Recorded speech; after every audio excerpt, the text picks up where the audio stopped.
Assalamu alaikum wa rahmatullahi wa barakatuh, mes chers frères et sœurs. Aujourd'hui, nous allons parler d'un acte simple, mais tellement puissant qui peut littéralement transformer votre vie, l'istighfar. La demande sincère de pardon auprès d'Allah. L'istighfar, c'est bien plus qu'un mot que l'on répète machinalement. C'est un acte d'humilité, une reconnexion profonde avec notre Créateur, un souffle de lumière qui purifie l'âme et apaise le cœur. Quand nous faisons istighfar, nous ouvrons la porte à la miséricorde infinie d'Allah et à sa guidance dans nos moments les plus sombres. Savez-vous que l'istighfar peut changer votre destinée, qu'il peut effacer vos péchés, soulager vos peines et ouvrir des chemins de bénédiction inattendus?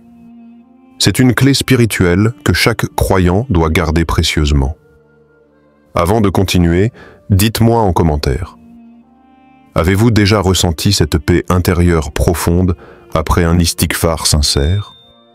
Si vous voulez voir votre vie changer, si vous souhaitez ressentir cette lumière et cette paix, alors restez avec moi jusqu'à la fin de cette vidéo. Avant de commencer cette vidéo, n'oubliez pas de liker cette vidéo car cela nous donne beaucoup de force pour continuer à partager du contenu bénéfique. Et je vous invite à vous abonner à notre chaîne et d'activer la cloche de notification pour rester informé de nos prochaines publications sur la foi islamique. Partagez-la avec vos proches et laissez un commentaire pour me dire ce que vous en pensez. Merci et bonne vidéo. L'importance de l'istighfar dans le Coran. L'istighfar occupe une place centrale dans la vie spirituelle du musulman, car c'est par lui que le croyant reconnaît ses erreurs, se repent sincèrement et sollicite la miséricorde infinie d'Allah. Le Coran nous rappelle à plusieurs reprises cette nécessité, nous montrant combien Allah est clément et pardonneur envers ceux qui se tournent vers lui avec humilité. Regardons ensemble quelques versets puissants qui parlent de l'istighfar.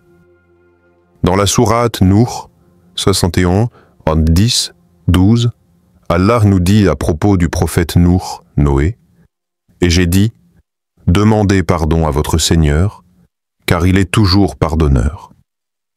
Il vous enverra alors le ciel, abondamment, et vous augmentera en force avec des biens et des enfants, et vous fera des jardins, et vous fera des rivières. » Ce verset nous montre que le pardon d'Allah est la clé d'abondance et de bénédiction. Le prophète Nuh a imploré le pardon d'Allah pendant presque 950 ans pour son peuple, persévérant dans l'istighfar sans relâche malgré les difficultés, espérant la miséricorde divine pour lui-même et pour tous. Un autre exemple puissant se trouve dans la sourate Al-Muzammil 73-20, où Allah dit « Et implore le pardon de ton Seigneur, puis repens-toi à lui. Certes, mon Seigneur est plein d'indulgence et de miséricorde. » Ici, la demande de pardon est liée à la repentance, un double mouvement vers Allah qui purifie le cœur. Le pardon divin n'est jamais loin de celui qui revient sincèrement. Ces versets nous enseignent que l'istighfar n'est pas simplement une prière ou une formule rituelle, mais un pont entre l'homme imparfait et la perfection de la miséricorde d'Allah. C'est un acte d'espoir et de foi, une source de réconfort dans les épreuves. Par ailleurs, le Coran nous rappelle que même les prophètes eux-mêmes demandaient pardon, soulignant ainsi l'importance de ne jamais cesser ce geste. L'istighfar est une habitude spirituelle qui maintient le lien avec Allah vivant, éclairant le chemin de la vie. Pour conclure cette partie, je vous invite à réfléchir. Quel verset sur l'istighfar vous touche le plus dans ces paroles divines? Partagez-le en commentaire pour que nous puissions en discuter ensemble. Et surtout, essayez de réciter ce verset tous les jours pendant une semaine, et dites-moi ensuite dans combien de temps vous sentez la différence dans votre cœur et votre vie. Histoire réelle de personnes transformées par l'istighfar. Dans ce voyage spirituel qu'est l'istighfar, les témoignages de transformation sont nombreux et profondément inspirants. Ces histoires réelles montrent comment, même dans les moments les plus sombres, l'istighfar peut devenir une source de lumière, de paix et de guérison. Je vais partager avec vous 3 récits émouvants qui illustrent cette puissance. Première histoire.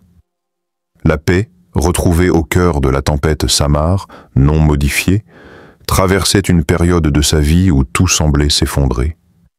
Ses relations étaient nées brisées, son travail en danger, et un sentiment de vide profond l'envahissait. Chaque jour, elle se surprenait à pleurer en silence, se demandant comment sortir de ce gouffre. Un jour, lors d'une nuit où le désespoir était à son comble, elle a commencé à répéter « Astaghfirullah » avec sincérité, se libérant peu à peu du poids de ses fautes passées. Petit à petit, cette habitude d'istighfar a rempli son cœur de sérénité. Elle a retrouvé la force de pardonner, de reconstruire ses liens, et même son travail a connu un renouveau inattendu. Samar témoigne que l'istighfar n'a pas seulement effacé ses erreurs, mais lui a donné un souffle nouveau pour avancer. Son histoire nous rappelle que la paix intérieure est à portée de main pour celui qui se tourne humblement vers Allah. Deuxième histoire, des portes qui s'ouvrent quand tout semblait perdu. Ahmed, jeune entrepreneur, vivait une phase où ses affaires s'écroulaient, les dettes s'accumulaient, et il sentait l'espoir s'éloigner. Dans cette épreuve, un ami lui a conseillé de faire de l'istighfar chaque jour, même s'il doutait. Au fil des semaines, non seulement son esprit s'est apaisé, mais de nouvelles opportunités ont commencé à apparaître. Un investisseur inattendu a cru en lui, un projet dormant a repris vie, et la réussite a peu à peu remplacé l'angoisse. Ahmed affirme que c'est cette constance dans l'istighfar qui a fait la différence, car elle a ouvert des portes invisibles et a attiré la bénédiction d'Allah dans sa vie. Troisième histoire, une guérison miraculeuse par le repentir. Fatima faisait face à une maladie grave que la médecine ne parvenait pas à guérir. Son moral était au plus bas, et la douleur la consumait. Mais au fond d'elle-même, elle n'a jamais perdu la foi. Elle a commencé un rituel quotidien d'istighfar, accompagné de prières et de supplications sincères. Peu à peu, elle a senti une force nouvelle l'envahir. Ses médecins ont été surpris de constater une amélioration rapide, que Fatima attribue pleinement à la miséricorde d'Allah et à la puissance du repentir. Cette histoire, bien que rare, illustre à quel point l'istighfar est un acte spirituel capable de changer non seulement l'âme, mais aussi le corps. Ces témoignages trouvent un écho direct dans les paroles d'Allah dans la sourate Az-Zumar, 37-53, dit « Ô mes serviteurs qui avez commis des excès à votre propre détriment, ne désespérez pas de la miséricorde d'Allah. Car Allah pardonne tous les péchés.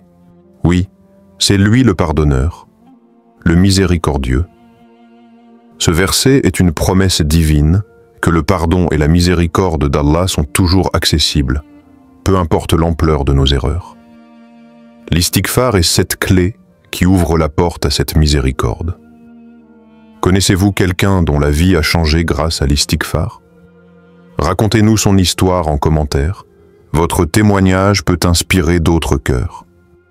Si vous traversez une épreuve en ce moment, ne perdez pas espoir.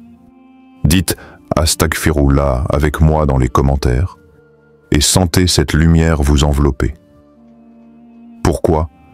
On n'arrête jamais de faire istighfar une fois qu'on comprend. L'istighfar est un acte spirituel qui, lorsqu'on le comprend profondément, devient indispensable dans la vie du croyant. Pourquoi? Parce que l'âme humaine est imparfaite par nature. Et le chemin vers la purification est un processus continu, non une destination finale instantanée. L'âme porte les traces de nos erreurs, de nos paroles blessantes, de nos oublis, de nos mauvaises intentions. Ce poids invisible nous affecte souvent sans que nous en soyons pleinement conscients. Un mal-être latent, une anxiété, un sentiment d'éloignement. L'istighfar agit comme une lumière douce qui nettoie peu à peu ce fardeau. En demandant pardon à Allah, notre cœur s'allège, il se purifie, il retrouve sa paix naturelle. Sur le plan psychologique, le repentir sincère provoque un effet apaisant sur le mental.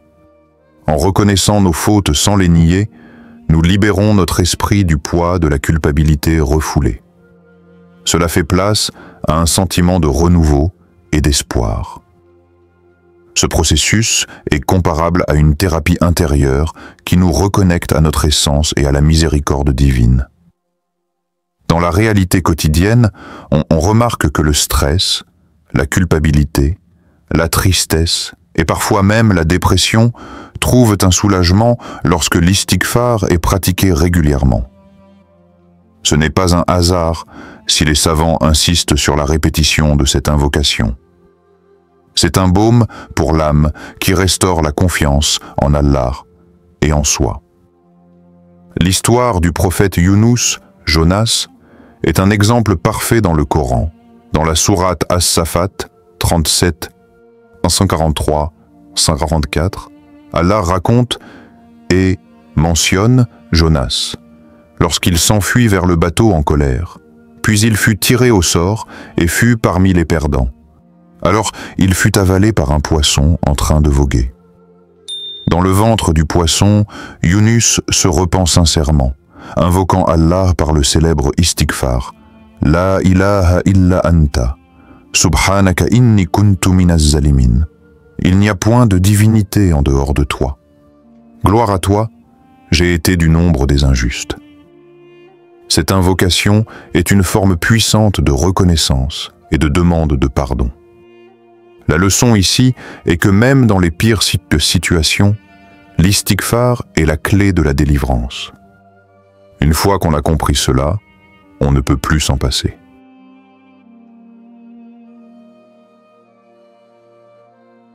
C'est un réflexe vital qui renouvelle notre lien avec Allah, nous protège et éclaire notre chemin.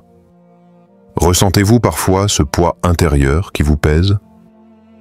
Essayez maintenant d'écrire « Astaghfirullah » lentement, en conscience, et dites-nous en commentaire comment vous vous sentez après cet instant. Qu'est-ce qui,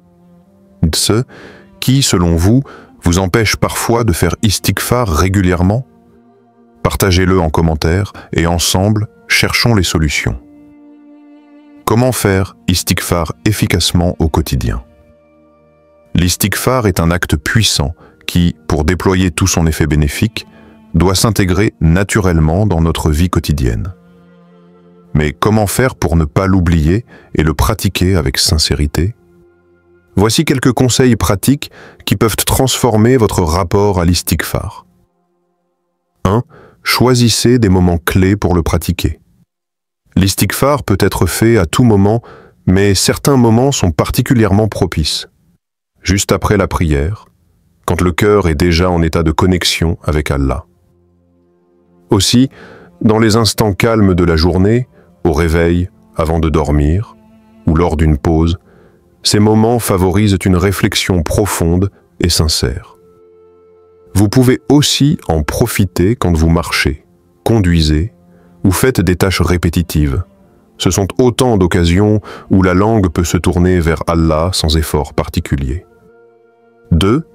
La sincérité et la réflexion. Répéter « Astaghfirullah » mécaniquement sans conscience ne suffit pas.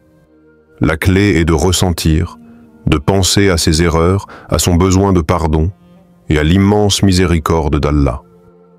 L'istighfar devient alors une conversation intime avec son Créateur, un acte d'humilité authentique qui purifie le cœur. Prenez un instant pour réfléchir sur ce que vous demandez en pardonnant et imaginez la lumière divine qui pénètre votre âme. 3. Inspirez-vous des prophètes. Rappelez-vous que même les prophètes, les plus purs des êtres humains, ne cessaient jamais de demander pardon. Le prophète Muhammad, paix et bénédiction sur lui, répétait souvent l'istighfar, montrant ainsi que le repentir est un chemin permanent, même pour les élus. Cette constance est une preuve que nul n'est exempt d'erreur et que la miséricorde d'Allah est infinie. Aujourd'hui, essayez de réciter 100 fois Astaghfirullah avec conscience. Partagez en commentaire vos ressentis après cet exercice, vos cœurs sont précieux et vos expériences aussi. Aussi, partagez votre astuce personnelle pour ne pas oublier de faire istighfar au quotidien. Votre conseil pourrait aider d'autres frères et sœurs à garder ce lien précieux avec Allah. L'istighfar n'est pas seulement une simple invocation, c'est un chemin vers la purification, la paix intérieure et la proximité avec notre Seigneur. À travers ce geste humble, nous déposons nos fardeaux, nos erreurs et nos regrets pour accueillir la miséricorde infinie d'Allah. Il est une source inépuisable de bénédiction, un souffle divin qui apaise le cœur et illumine la vie. Ne jamais arrêter de faire istighfar, c'est choisir de marcher chaque jour dans la lumière. C'est reconnaître que nous sommes tous en quête de pardon et de renouveau. Ce n'est pas une faiblesse, mais une force spirituelle qui élève l'âme, la fortifie face aux épreuves et ouvre les portes des bienfaits. Aujourd'hui, je vous invite à faire de cette vidéo un pacte personnel avec Allah. Engagez-vous à faire istighfar chaque jour, à renouveler votre lien avec lui par cette prière sincère. Que cet engagement devienne votre refuge, votre source d'espoir et votre guide. Si cette vidéo vous a touché, dites-le en commentaire et abonnez-vous pour plus de lumière dans votre cœur. Engagez-vous à faire istighfar chaque jour et partagez cet engagement dans les commentaires pour inspirer notre belle communauté. Si cette vidéo vous a touché, dites-le en commentaire et abonnez-vous pour plus de lumière dans votre cœur. Engagez-vous à faire istighfar chaque jour et partagez cet engagement dans les commentaires pour inspirer notre belle communauté. Si cette vidéo vous a été utile, partagez-la avec vos proches et laissez un commentaire pour me dire ce que vous avez appris. Votre soutien contribue grandement à diffuser le message et à développer cette communauté. Barakallahu fikoum.